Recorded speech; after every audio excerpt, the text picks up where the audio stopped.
So yung mga e-bike, magandang hapon, paggabi na. Pero may repair pa rin to. Ito sa tapat, medyo tapat lang to ng shop. Malapit lang to sa shop natin. Yan. Nakausap si ma'am na lagyan ng domino switch yung e-bike niya. Lalagyan na po ni Derwin. Tapos Derwin ang naglalagay ng domino switch. What's up guys? What's up guys? Wala kang switch. Pero may visor po siya. Si Boss Christian, ang taga-masid. Kung tama ang ginagawa ni Derwin, syempre. Ito pa panditira mo? Yung may tama. Yan.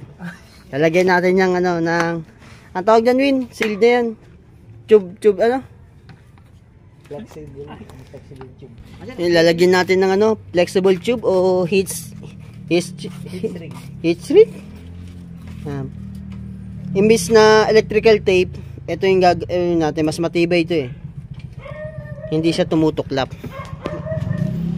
May lighter ka ba? So yun, okay na. Okay na yung domino. Mga brad.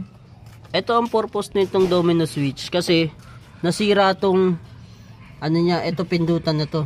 Itong bilog. Ganyan eh. Yung drive reverse niya dito. Nire-repair daw ni sir. Yan. Nasira.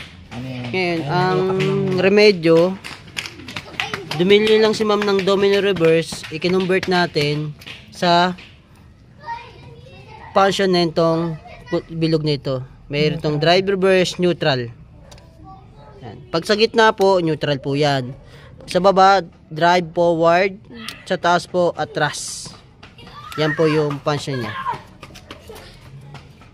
Ayan, tinetesting na po nila. Forward tol. Okay. Kabisa. Reverse. Hindi mo lang mag-test drive. Neutral. Neutral, wala. Ayan o, neutral, wala. Okay, okay na po. All good na po mga e-bike. Like, okay. Salamat po.